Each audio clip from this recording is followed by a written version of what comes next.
Two of the most talked about foams in the court shoe space as well as the running shoe space have got to be Nike's ZoomX foam and Li-Ning or Way of Wade's Boom foam.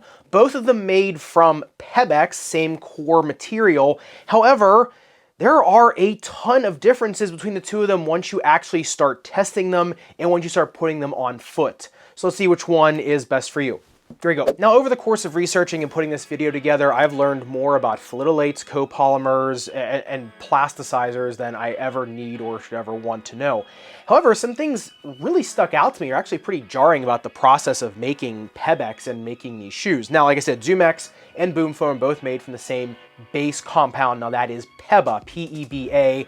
PEBAX is the proprietary form, right? The company owns the name PEBAX. Now PEBA, or P-E-B-A, stands for polyether block amide, which is a fancy way of saying a thermoplastic elastomer, TPE, which is another fancy way of just saying a very elastic plastic-based foam. Now, PEBA, or PEBAX, was meant to be made into a very soft and flexible plastic tubing, like those used for catheters, balloon catheters, you know, things that aid in blood transfusions. And because PEBA, or PEBAX, is soft, malleable, very easy to work with, very easy to manufacture, but it's also what we call plasticizer free, it became a very, very attractive option in the world of flexible plastic tubing. Typically, soft plastics would have these chemicals or compounds in them that make them easier to work with, easier to manufacture, but those plasticizers also carry some pretty hefty downsides, which is reproductive birth defects, which isn't great, especially when you're using it for medical equipment, right? So the company that developed PEBAX came up with this way of making these plastics without having these medical side effects. But just like how scientists, came up with Viagra, when something is good for one thing, a lot of times it is good for another. And just like these plastics are very good in these really extreme and real life conditions, well, obviously if you start to use that as a foam, it's going to retain some of the same properties without having all these additives in it. Same goes with the foam, and so when they started putting it into shoes, you start seeing what this stuff can really do. Now, where I first started really paying attention to PEBAX foam in shoes, I think a lot of other people started to as well, is when Nike started putting it in their super shoes, right? When the Alpha Flies came out and the Vapor Flies, all these articles were being written about the full-length carbon fiber plates in them and how these runners had an unfair advantage in them.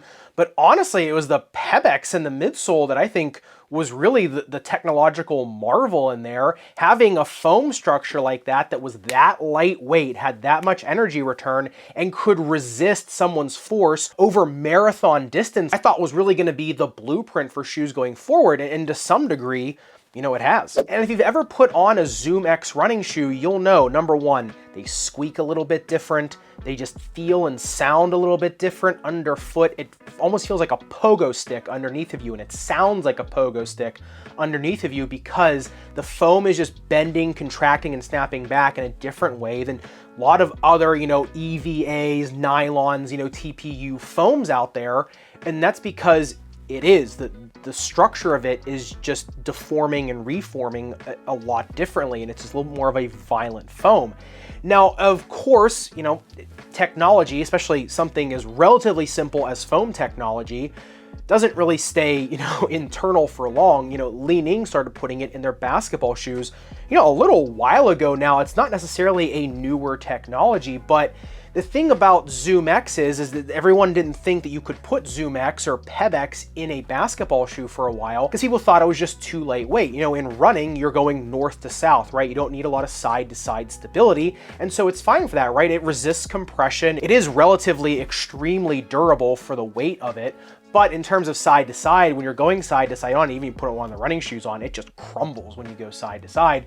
And so that's just an ankle sprain or a tendon tear waiting to happen. And so with Li-Ning and their Boom foam, they started putting full beds of these thermoplastics into their basketball shoes and basically just bracing them with, number one, lateral stabilizers on the outside of the shoe, and then like in the Way of Wade 10 or Way of Wade 11, you get the really long carbon fiber shanks on them, just things in them that are bracing the foam and are allowing the shoe to stay stable, but using the full potential of the PEBAX. But the thing is that not just the external structure of the shoe, the Li-Ning foams, were allowing them to be used in basketball versus just in a running shoe scenario, but the actual foam makeup themselves. And that's where we lead into the big differences between ZoomX as well as Boom Foam. Because like I said, Li-Ning and Way of Wade have been using this stuff for a while on their basketball shoes, and it's been very successful. And one of the main reasons is because, well, Boom Foam is just heavier than ZoomX foam, right? I mean, if you put 1/8 of a cup of both of these on the scale,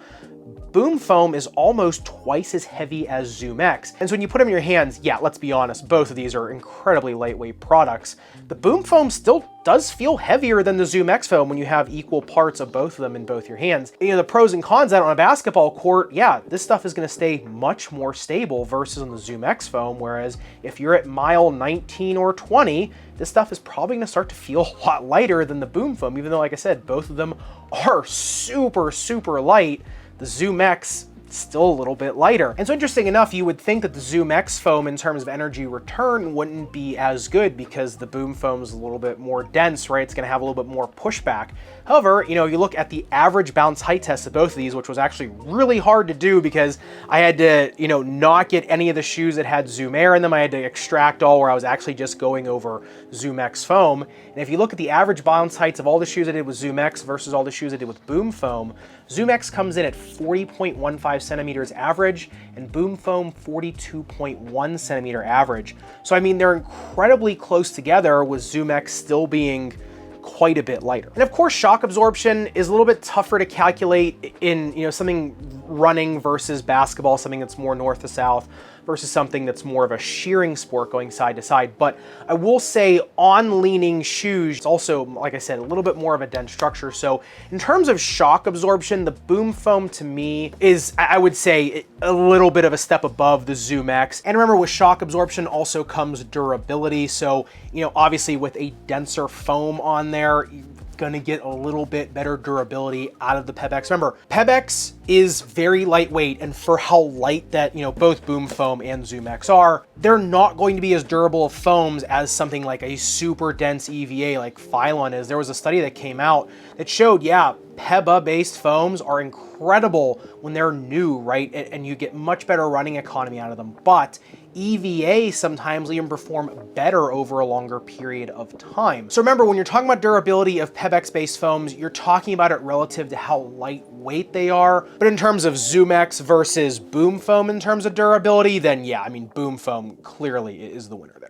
Remember, you have to take into consideration the otherwise build quality of a shoe, right? Nike has just started putting ZoomX into their basketball shoes, the Nike GT Cut 3. The thing that you'll notice about the GT Cut 3 versus this, which is Way of Wade's Way of Wade 10, is that the GT Cut 3 has nothing to contain that ZoomX foam except for a little bit of foam on the outside of it, whereas the Way of Wade's have, number one, a TPU stabilizer on the outside, right? It's got this little winglet, and it's got almost full-length carbon fiber underneath of it. Whereas Nike basically just put a giant bit of ZoomX foam, and when you put it on a basketball court, yeah, it gets up and down the court like a gazelle. It's crazy, but when you're going side to side, these things are, to me, they were a liability, at least in my foot. Unless you have really elite footwork, these things are going to want to crumble a little bit more right under your foot versus here in the Way of Wade's, which, I mean, it's super hard to bend this shoe or to even twist the shoe. I mean, this shoe is cut in half and it's still pretty hard to twist it because the build quality is so high on them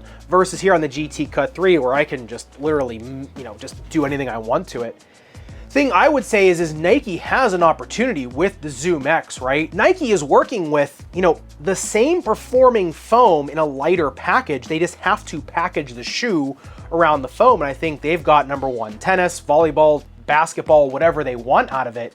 It's just that these are companies like, Way of Wade are using the same base foam, but they're putting together, a better exoskeleton around that foam. So if you're asking me, which foam do I like better? If you're looking at just the foam, nothing else around it, just foam, to me, I like ZoomX more just because it's lighter and it performs just as well. However, when you look at practical applications of the foam, I think the Boom Foam is, vastly superior in terms of actually being put into the shoe. So, if you're using Nike running shoes that have ZoomX in them, great. You are probably using the best foam out there. If you're using Li-Ning basketball shoes with the foam, then great. You're probably in the best product out there, right? Especially with some of the Way of Wade lines that have come out recently with just unreal applications of that foam. So really, you can't go wrong with them. I do hope that Nike takes some of the lessons from the GT Cut 3, puts it into, newer models of shoes, or just puts little slabs of ZoomX in their shoes in strategic areas. You can use your other foams. You can use Phylon, you can use Cushlon, or just create the better exoskeletons that some companies like Way of Wade and Li-Ning are using. So love to hear your thoughts in the comments down below. Which one of these do you like better, or are you a big fan of the PEBA-based foams, or do you like more of the traditional things like going into an EVA-based foam? So let me know in the comments down below. And if you have any questions on either of these foams, let me know in the comments down below as well. If it's something I don't know, at least I'll try to look it up for you. So respect your rubber and foam, whatever thermoplastic-based foam that happens to be. I'll see you somewhere in the Sneakerverse.